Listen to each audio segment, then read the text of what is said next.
eat and they never feel full. Eventually they die because they overeat to death. The insides will completely explode, the stomach, the intestines and everything, they eat themselves to death.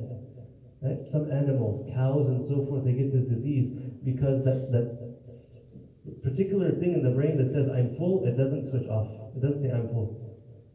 You don't need to eat any more food. Some human beings have this disease also. Right? They have to, I feel hungry all the time. The greed is that kind of a disease. But on the flip side, if we have whatever we have, whatever qasam Allahu lak, whatever Allah distributed for us, just be happy. Alhamdulillah. Alhamdulillah. Takun aghna an-nas. You'll be the richest and the richest of people because this is the ghina. This is the richness. Otherwise, what happens? Another hadith, another narration gives us the key, the recipe to success in life. He says if you look at a person of the dunya, like I mentioned earlier about the neighbor with the fancier car, a co-worker with a fancier watch, a fellow friend with fancier shoes. If you look at a person of this dunya, right, don't look at somebody above you. For the dunya, don't look at somebody above you. You have a 3,000 square foot house. Don't look at your neighbor who has a 5,000 square foot house. Don't do it. Right? Look to somebody lower. Qana'at, ghina, same thing. Contentment. You look at somebody lower than you. For dunya, look at the person who doesn't even have a house. MashaAllah, you have a house. He has the apartment.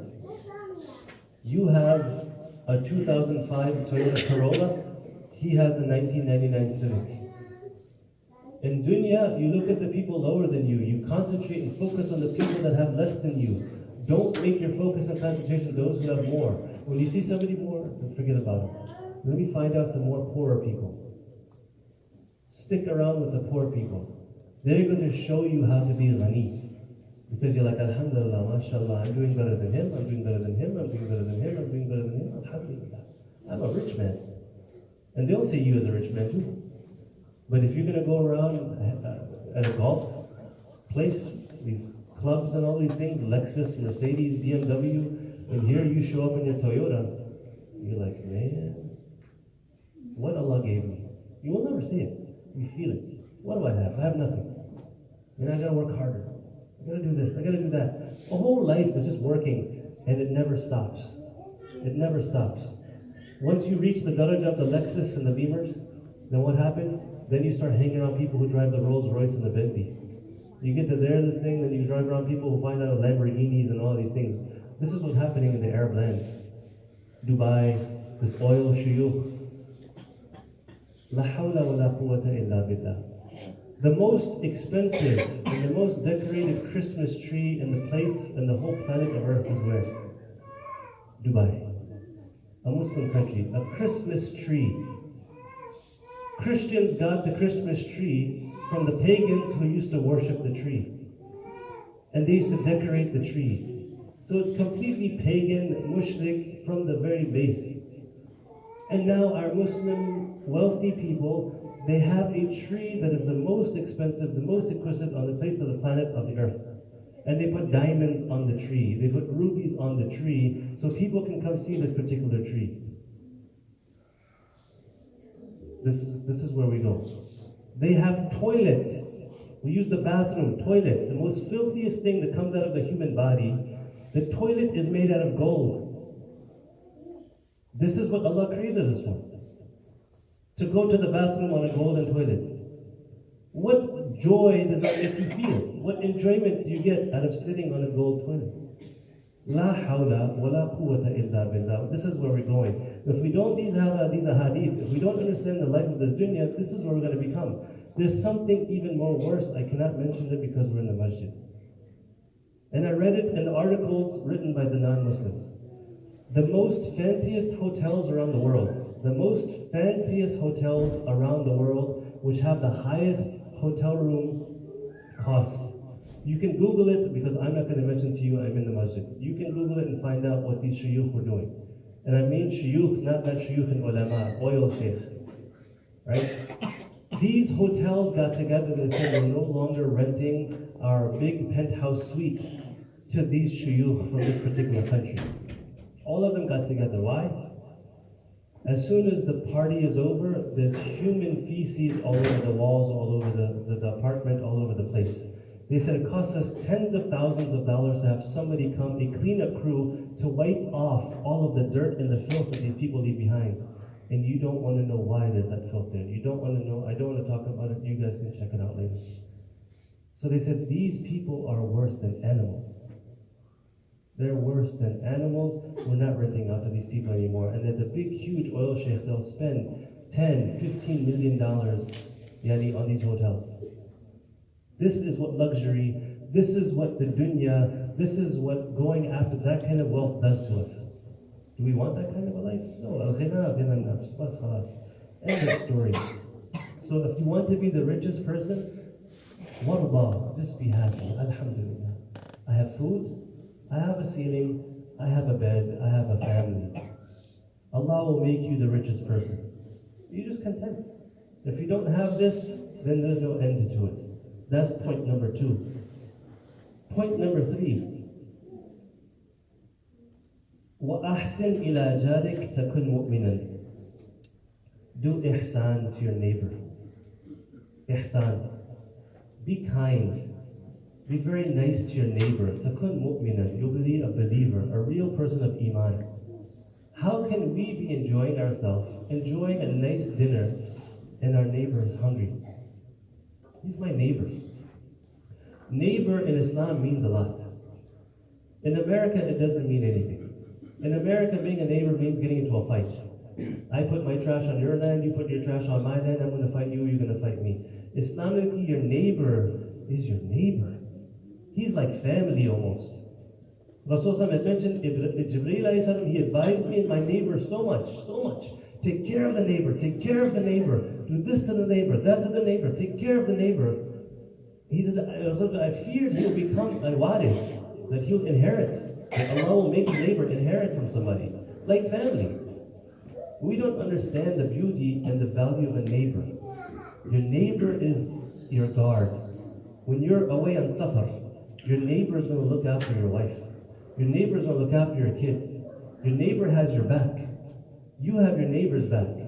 When you have no food, your neighbor's going to send you food. When they have no food, you're going to send him food. Why? Because we're neighbors. And imagine a world with neighbors like this. I take care of my neighbors take care of me. I'm nice to my neighbors are nice to me. What a community we would live in. Could you imagine if I live in a cul-de-sac. There's about 6, 7 houses amongst us. You can only imagine what life would be like if every single one of us practiced this on this hadith. We think it's hard, right? What's the benefit of being nice to my neighbor? It's too much work. And Allah forgive us, we Muslims, we're very bad neighbors. We don't even mow our lawn properly. Out of the whole community, you can tell a Muslim's house because it's the one the grass is growing at 5 feet high. Imagine what the neighbors think. Imagine what the neighbors think. These guys seem so pious, they don't take care of their lawn. You know, the back of the house looks like a jungle. You know, this is the thing. We have to be a good neighbor. It's part of our deen. And don't think that, subhanAllah, I'm so pious, I'm coming to the masjid and I can't mow my lawn. Because I told you the ibadah, with the right niyyah, mowing your lawn becomes ibadah. I'm mowing my lawn so I give Islam a good name. I'm mowing my lawn so my neighbor doesn't get harmed because of my difficulty. I'm mowing my lawn as a form of da'wah. And Allah will give you reward and ajr for mowing your lawn because you are a khalifa of Allah subhanahu wa ta'ala. What a bad image we give of Allah subhanahu wa ta'ala. What a bad image we give to Rasulullah sallallahu alaihi wasallam. With all bearded people like us, all Muslim people like us, we have a very nasty yard. Make sense? It's not supposed to be like this. This is not what Rasul taught us. This is not the teaching. To be a real, true, proper mu'min and a believer, do good to your neighbor. And these are some ways we can be good to our neighbor. What we do, sometimes we have a family gathering. And you know how this goes on the weekend. 10, 15 people come, 10, 15 cars. You're going to park on your neighbor's park. You're going to go over here. There's food. And they know something's going on. They know there's a party. Eid party, for example. Some party like that. And we cause some inconvenience. You know what we do as a family? The very next day, the leftover food. We don't like to eat leftover food, right? The fridge is full with it. After 3 days, we just throw it in the trash anyway. We take that leftover food and it's good food. We spend a lot of hours cooking it. It's very tasty food. The non-Muslims love our food. You take that food, you prepare it very nicely, you make it look fresh again, and you send it to your neighbors in that place. Oh, hi, how are you, Mr. Jones? Yeah, last night we had a party. I'm sorry for the inconvenience, but here's a plate of food. Yeah, we call this chicken biryani. Oh, I know this. It's very nice. You know, you send it to that neighbor, to this neighbor, to that neighbor. The food does wonders. They're like, wow, thank you very much. This is very delicious food. A little bit spicy though, but it's very nice food. We did this to our neighbors. You wouldn't believe the effect it has upon them. Their look changes, because otherwise they see us like, oh man, what kind of terrorist I moved next to? Right? That's what they think. What kind of people these are. But when they see you doing ihsan, subhanAllah, I never thought Muslims were like this. You know, I got your back. I got your back. Don't worry. And that's the kind of neighbor we need to be. If we do this, then we're a real believer. If we don't do this, then there's a deficiency in our iman. The next and the fourth point, وَأَحِبَّ لِلنَّاسِ مَا تُحِبُّ لِنَفْسِكَ تَكُنْ مُسْلِمًا. Love for people what you love for yourself. Love for people what you love for yourself. So small, so short, but so big. What are all the things that I love? I want to get to Jannah. I want to save myself from Jahannam. I want to have a decent life. I want peace and quiet in the nighttime. Right? I want all of these good things. I enjoy looking at a nice clean yard. So love for other people what you love for yourself. If we do this thing, a person will become a true, proper Muslim. It's a continuation of the previous one. And the fifth and the final point, وَلَا تُكْثِرْ الضِّحْكِ. O Abu Hurairah, don't laugh abundantly. Do not laugh abundantly. This is a big problem for us now also, specifically the youth and the youngsters. We like to put on a comedy show and just laugh and have a comedy channel, this, that, the other thing. Oh, it's so funny, for hours on end, just laughing and having a party. This is what a party's all about. When they go out to clubs, when they go out to all these parties and all these things, it's just a joke, it's just like a laugh, it's like a party, it's always going on, it's always going on. Forget the parties, forget all the other stuff, don't laugh a lot. It doesn't say don't laugh. Do not abundantly laugh. Laugh continuously all the time. Why? فَإِنَّ كَثْرَةَ الضِّحْكِ تُمِيتُ الْقَلْبِ. Abundant laughter, always wanting to kind of find something to be humorous about that, it's going to kill the heart. تُمِيتُ الْقَلْبِ. Why? This is entertainment. Abundant of laughter is entertainment. We want to be entertained. Don't go into abundant entertainment, always watching something, watching this movie, watching that comedy show, hanging out with these guys, partying all the time. You do all of these things, you're killing your heart. Because all of this entertainment is attracting us to the dunya. Attracting to the dunya. And the heart wasn't created for that. The heart, the responsibility of the heart is to focus and concentrate on Allah subhanahu wa ta'ala. Is to worship Allah subhanahu wa ta'ala. To prepare for the hereafter. We have a big test ahead of us. We have a huge test ahead of us. We're going to stand before Allah and give answer for every single thing we did. And on that day, some people will be sweating profusely so that they'll be standing into their ankles in sweat because they'll be so worried, what am I going to do today? What have I done for this day? Some people, they'll be into their knees in sweat. Some to the midsection, some people drowning up to their necks in sweat. Ya Allah, what have I done? What have I done? What have I done? On that day, you don't want to be the guy who kept on laughing and entertainment and partying and joking. I gave you life. I gave you aql. I gave you sight. I gave you hearing. I gave you power. I gave you wealth. What did you do? Right? What did you do? The qalb is to prepare for that day. Allah gave us a heart. And the heart is to worry about our akhirah. The heart is to ponder over the creation of Allah. The heart is for piety, spirituality, and this is exactly what we're talking about. And we're killing it by over entertainment. And the final thing that I'll terminate and conclude with, inshallah, when I was giving this particular talk and lesson in Hagerstown, it's a community filled with doctors. Right? So this question is expected from them. It's a town filled with doctors. This one person said in the question and answer session, and he was very respectful. He wasn't being disrespectful at all, and I could sense he's not being disrespectful. And he's like, he didn't say it, but later on some of the people like, how dare you ask the question? He said, what about laughter therapy? Laughter therapy. In the psychiatric departments, people who suffer from depression or people who are very sad and something must have happened to them, they implement laughter therapy. Right? So some people said, are you rejecting the hadith of Rasulullah sallallahu alaihi wasallam? This is the hadith. Rasulullah said, don't do it abundantly.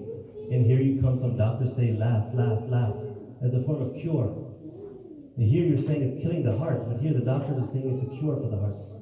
It's a cure for the depression. Right? So I understood where the brother was coming from, and I could sense the sincerity and the ikhlas. So I was like, hold on, brothers, but we'll answer this thing. No problem, no problem. So don't worry. And this is another lesson that we need to learn. Don't assume bad things about your fellow brother. Don't assume that he has a bad thing in his heart just because he says something. Right? This is not a good thing for us to do. We're not the judge. Yeah, Allah is the judge. We can ask him about it, and we can be nice to him about it, but don't judge a person, right? We don't want to be judged. You don't know what I'm going through. You don't know what's in my heart. So don't assume something bad for your fellow Muslim brother. It's not good. So I said, okay, listen. This laughter therapy, right? Do you actually know that that is also based from a hadith of Rasulullah? This is ajib, subhanAllah.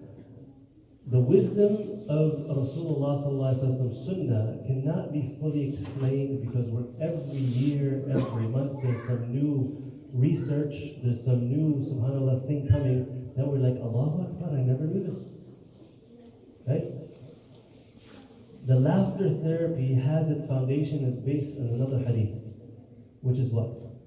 Rasulullah in another riwayah narration, some mention with reciting of Holy Quran, some about when you're making dua. That ibku, cry. When you're reciting Quran and Salah, when a person is in dua, cry. Right? If a person cannot cry, then what? Tabakaw. You act like you're crying. You make the face as if you're crying. You pretend as if you're crying. Oh Allah, please forgive me. You can't cry. Your heart is too dead. It's too hard. So it's not like, oh Allah, please give me Jannah. Oh Allah, save me from the fire of Jahannam. Very dry. That's not going to work. Tabakaw, oh people, you people, pretend like you're crying. Put the crying face. Oh Allah, please forgive me. And pretty soon, what will happen? Because we're imitating those people. See, ittiba. You can't be like those pious awliya who cry. Well, at least imitate them as much as you can. You're not a big sheikh. Imitate the big sheikh. You understand what I'm saying? There's so much jewels and gems from these ahadith. You want to become pious? I'm not so pious. Start looking like the pious. You know what? For me, when I first decided to grow the beard, I was still very young. Before that, I used to shave. But then as soon as I decided I'm going to grow the beard, why did I decide to grow the beard? Because I saw all the pious people had the beard. They let me grow the beard. All of a sudden, I started feeling more pious. I would look in the mirror, I'm like, man, he looks like a pious person. And then you start feeling like a pious person. So then I said, man, this is not that difficult. So then I started to start wearing clothes like this, which a youngster in America is very hard. Ask any of these youth. You go outside, if they even know you got a Muslim name, like, you know, man, you Osama's cousin? They'll get all these kind of jokes will come out. In school, I've been through school. I grew up here. And the last thing you want. I went to Lincoln Tech for a while to do air conditioning, and I had a beard. And there's a whole bunch of brothers in Maryland. He's like, yo man, can I plait your beard? I'm like, what? He's like, can I plait your beard? I'm like, what's plait your beard? He's like, I want to put braids in your beard. I think it'll look kind of cool. I'm like, nah, this is nice. This is a sunnah. But the brothers, they respect you for it. And just today, I was coming, I dropped off my kids for Taekwondo, and I'm giving them Taekwondo classes. And there's a brother just smoking outside over there, and I'm looking like this. I didn't initiate the hello, hi, how are you? He kind of looks at me, he's like, what's up, brother? I was like, hey, how you doing? So they give you respect. What is it? What is it? It's like, this is the sunnah. This is what I'm going to do, and I don't care. Right? So that piety doesn't develop overnight. I was scared senseless the first time I had to go out like this. I was like, what's going to happen to me, man? I'm going to get bullied. I'm going to get picked at. I'm going to be laughed at. The first time I prayed outside, not in a masjid, like in a gas station, I was scared. Heart is pumping. Somebody's going to look at me, and it's a very weird position. You're in ruku, you're in sajda. But then you do it, and you do it, and then you become used to it, and you become used to it. And that's how your iman grows. And subhanAllah, nobody laughed. Nobody joked around. Allah subhanahu wa ta'ala guards you and safeguards you. And then you get strength of iman, strength of iman. And you know what happened? One day somebody actually did say something. This was afterward. Some dude in a big truck and a redneck type, he starts yelling out some profanities and all of those things like that. And the thing that I feared the most was that. And I looked in my heart, like, what did it do to me? Nothing. Like, that's it. That's all I was afraid of this whole time, was one guy yelling something out in a truck, and then he sped away. He's probably afraid of what we do to him afterward. We're not going to do anything. I'm afraid of him, but he's afraid of me. You understand what's going on over here? So all these things, shaitan makes it seem like a mountain. It makes it seem like I don't know what. But go through it. Trust in Allah. Trust in Allah. Tawakkal, tawakkal. Right? And I'll show you what Allah does. In one narration, Rasulullah on the return from the journey, he's tired. He takes rest in qaylula under a tree, puts his sword on the branch, and goes to sleep. A mushrik, he comes up, takes the own sword of Rasulullah and puts it on his neck. Rasulullah, he perceives that somebody is above me, opens the eyes, and he sees a mushrik with his sword on his neck. And then he asks, who's going to save you from me? The mushriks ask Rasulullah, who's going to save you from me? And what did Rasulullah say? Stands up very comfortably, calm, cool demeanor, looks him dead in the eyes. Allah. Right? That's tawakkul. And how did Allah save him? Because of that trust in Allah, Allah subhanahu wa ta'ala made that person immobilized, paralyzed, couldn't move. Allah has that control. Every atom in the universe is under the control of Allah. We just need to believe it. Rasulullah believed it, and Allah showed him that, look, this is what I have. He can't even do anything. Drops a sword, then Rasulullah picks up the sword calmly, points to him, who's going to save you from me? Who is going to save you from me?